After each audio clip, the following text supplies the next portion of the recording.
Hi everyone. Okay, so in this video, what I'd like to do is show you how to use Google AdWords to do some basic keyword research and to really give yourself a list of possible keywords you could use for your content and articles that you may need. So we're going to continue with the baseball glove project that we're doing, and as you can see, we've got our list of keywords that we created in the previous videos for doing our seed keyword research. All I've done here is put them into a Word document separated them by a line and a comma so that we can use them in the keyword planner tool on Google AdWords. Okay, so I've copied these words here, and now I'm going to head over to Google AdWords and log in.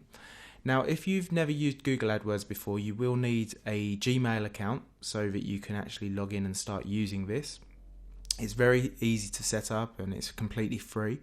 If you haven't done it and you're a little bit concerned about exactly what you need to do, then check out my bonus folder of this course and I'll take you through step by step on setting up an account so you can use Google AdWords. Alright, so I'm going to assume now that you've done that and you've got an account. If not, you might want to pause this video and go and create the account before you continue. Once you are in the screen and you have your account, you click sign in up the top here, and then you'll enter your email address and your password. And what I've done here is I've actually created a dummy account that's really just for training purposes. So it's not an AdWords account that I use. So you'll see it as if I've literally just set an account up, which is very good for people who are in that same position, who are new to it. If you've already used AdWords in the past, then you'll probably on this screen see any campaigns that you've used in the past. And in other videos and another course I might actually do, will take you through how to use AdWords itself. But today we're going to focus on the keyword research. So we will come up to Tools, click Keyword Planner, and the Keyword Planner will load up. Now, we'll actually be doing most of the work here, and it's a very easy to use interface. There are a number of options. I'm only going to focus on the ones today that I believe are most important for doing keyword research, but you can't break it, so feel free to have a play around and try and find out some different things and different ways of using it. I find that's the best way to learn how to use something.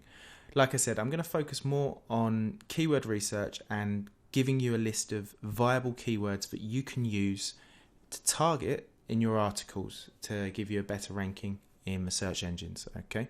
Now, obviously I can't guarantee it, but definitely by doing this, you're going to improve your SEO. You're going to improve your chances of actually ranking higher. So I think that it's a good practice to learn and to do with every article.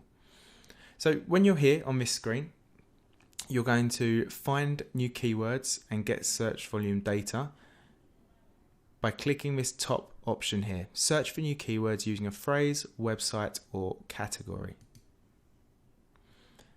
And here in this first box, it says enter your product or service, and you have to remember that because this is a tool for Google AdWords, some of the boxes may give a different explanation or not make complete sense to you because we're using it for a slightly different purpose. And the reason that we use it and it does actually say something different is that historically, a long time ago, there was actually a keyword tool as part of Google AdWords, which was literally for finding keywords.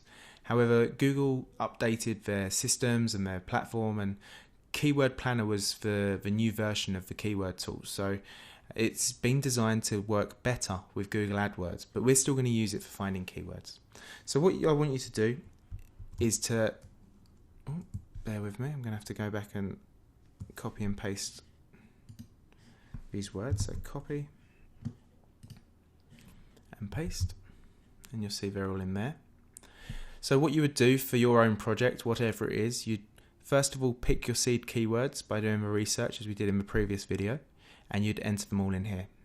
For now, you can leave your landing page and your product category blank. We're going to keep it as open as possible.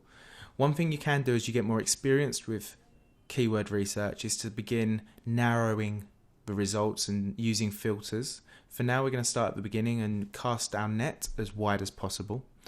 On the left hand side here, you'll see that we've got targeting options. Now this allows you to choose the country that you target, which means we're going to be looking for keywords that are popular in a certain country, and the values that we get in our results will only show results and data from the picked countries here.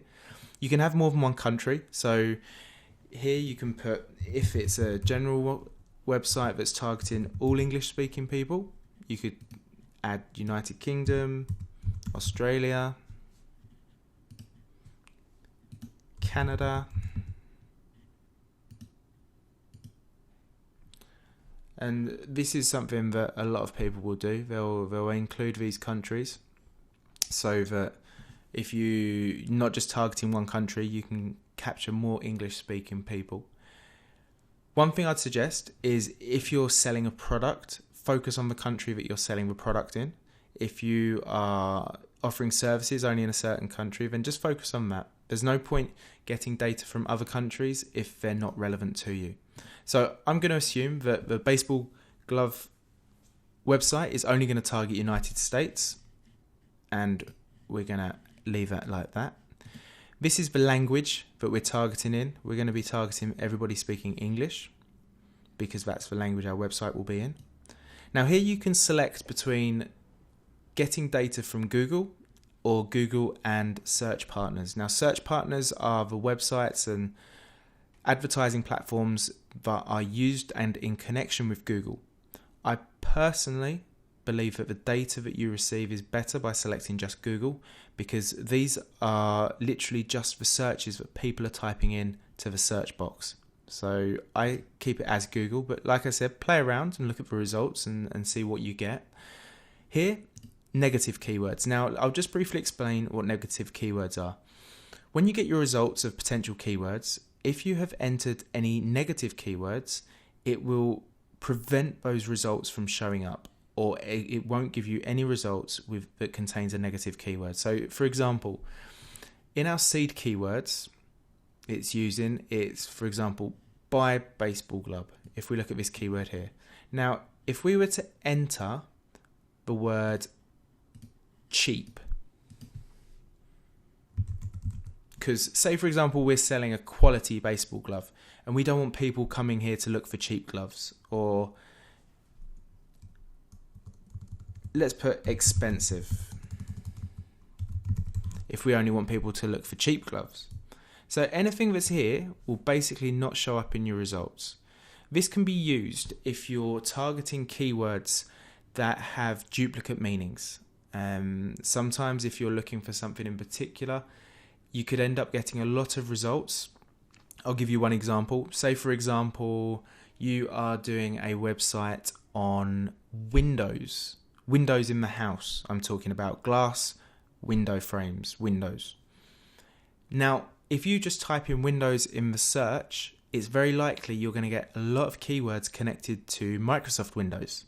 So what you could put here in the negative keywords is Microsoft. Then it will prevent any results that have the word Microsoft from showing up. Okay? This is very good if you get a lot of results that don't make sense to you. You can go back and start adding the keywords here. The date range, this allows you to select how recently and how much data that Google provides to you. It defaults to 12 months, so it will take everything that was typed into Google between January and December 2015. But what you can do is you can get data from a longer period, a shorter period. If you want to look at something that's just happened in the last few months, you can change that. Or what you could do is look at the data in the last 6 months and compare it to the previous 6 months. Or if you're doing something seasonal and it's going to be over Christmas, for example, you may want to compare December 2015 to December 2014. And using this, it makes it possible. Again, for now, I usually stick to 12 months as default and I don't touch anything there. Just before we hit the Get Ideas button, I'm going to explain what these three are as well. Now, you have some keyword filters, and this allows you to narrow your search options when you get your results. You can actually set them in the first place so that you get a smaller amount of results in the first place. But I always prefer to get the results first and then go back and filter down, because sometimes the results I get, there'll only be a few. Other times there'll be a lot, so I need to then filter down. But either way, I prefer to start off with a bigger amount of words. Here you can see average monthly searches. What this basically does is it looks at the data that you've got in the data range here, and it gives you an average of how many searches for that keyword appear each month on average. You have to be a bit careful here, because if you think about Christmas time, the average may be very, very low, but there could be a spike at Christmas if it's for a product that's only very popular, like, I don't know, something that's very popular, Christmas trees. Now, on average, over 12 months, the searches is going to be very low. But you can guarantee in November and December there's a big spike of traffic. So these are the kind of things you have to take into consideration. Is it seasonal? Is it something that people only look for at certain times of the year? Here you have suggested bid, and this is connected to AdWords. I will let you know what it is, but you don't need to worry about it right now. Basically, this means that when you are bidding on keywords in AdWords, basically what you're doing is you're creating an advert, and it's going to sit at the top of Google if you bid enough for your keywords. Now, every time somebody clicks on that advert, you're going to be paying something to Google for the privilege of having that advert there. Now, in order to get your advert at the top of the page, you're competing against other people who have gone for the same keywords. Now, whoever bids the highest generally has their advert seen the most. So this is something, if you're using AdWords, you can use this suggested bid to try and find the right cost depending on your budget for the kind of keywords that might suit you better. Here, finally, add impression share. This is something I've not actually paid much attention to in the past, so I was hoping it could give me an explanation, and maybe I can share that with you right now. The add impression share is the number of impressions that you've received divided by the total number of searches for the location and network that you're targeting that match the keyword exactly in the last calendar month. Okay, so again, this is really focusing on the AdWords side of things. So I'm not going to really worry about that. It's something I've never used, and I really wouldn't know exactly how to start with it. So we'll leave that. And then finally, competition, high, medium or low.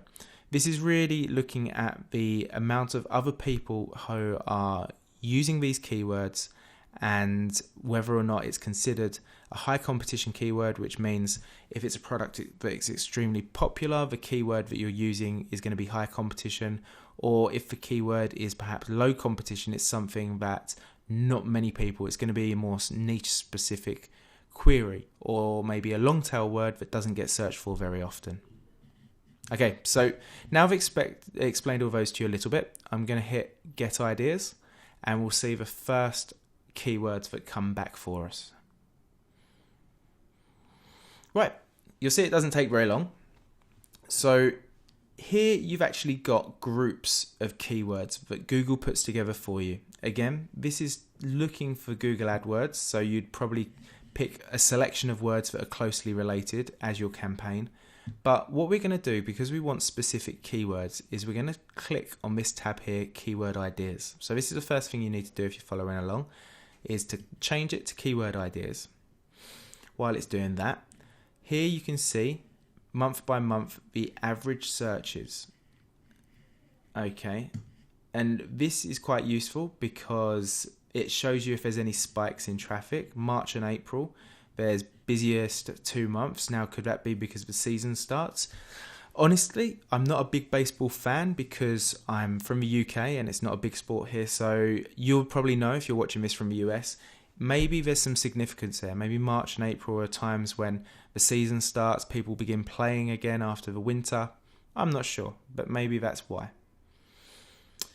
As you can see here, first of all, we get given the results for the keywords we've put in, the actual seed keywords. So each of these ones here that I'm highlighting and going down now were our original seed keywords. I'll just explain briefly what each of these columns represent. First of all, you have the keyword. Second of all, here you have the average monthly searches. Now, what you need to remember is this is the average amount of monthly searches in the United States.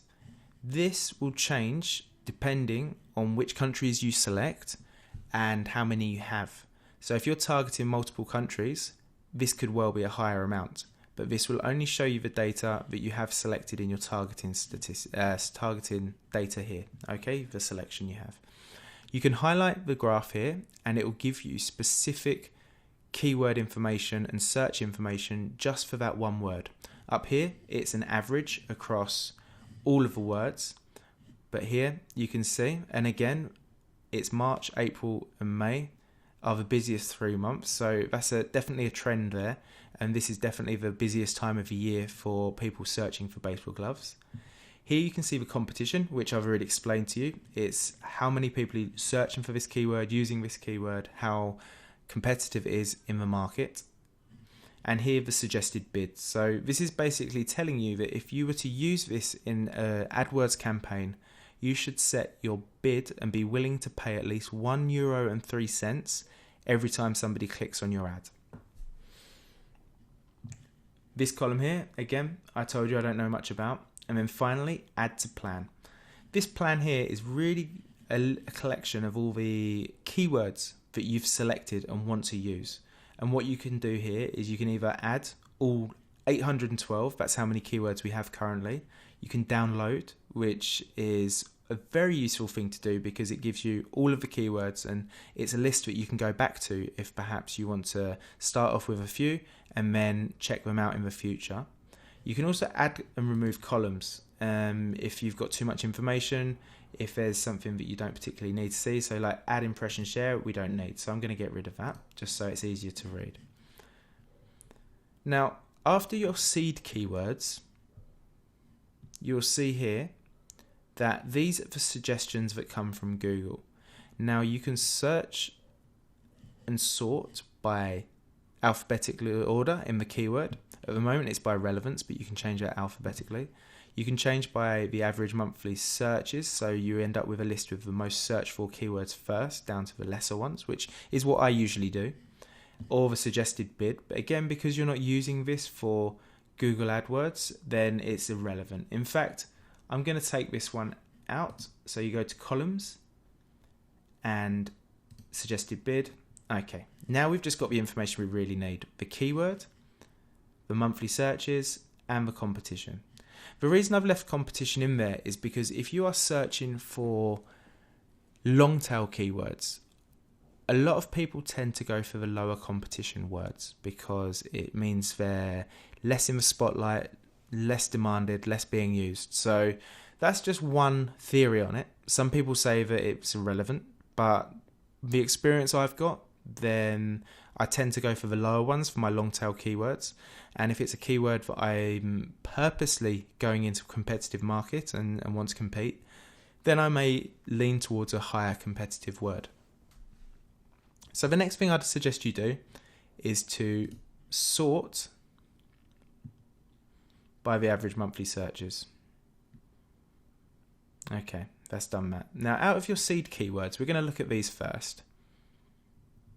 You can see that the most popular word is baseball glove, and it gets 6,600 searches on average per month. If you highlight the graph, you can actually see that the January is the lowest month at 5,400, and it peaks at 9,900 in these 3 months here.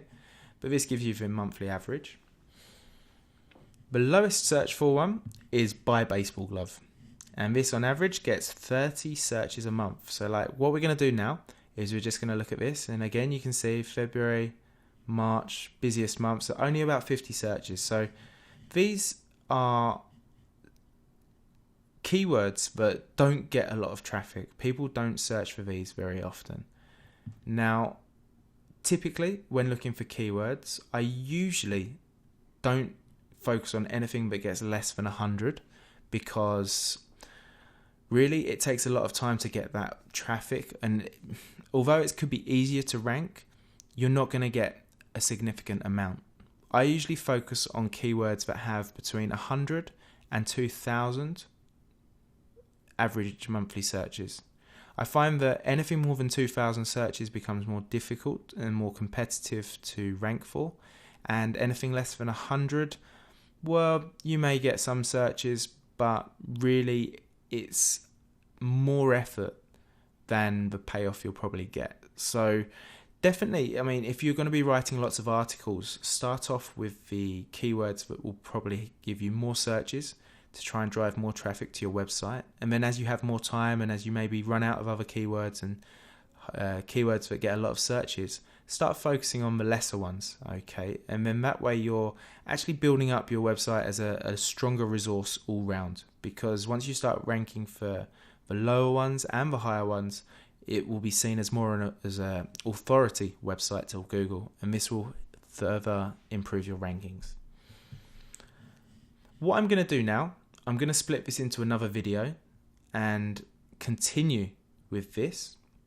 One thing I'm going to do, because we may need it for later before I continue, is to download all of these keywords. And you can see there's 812, and they're just ideas at this stage. So I click on download, and I'm going to download it as an Excel.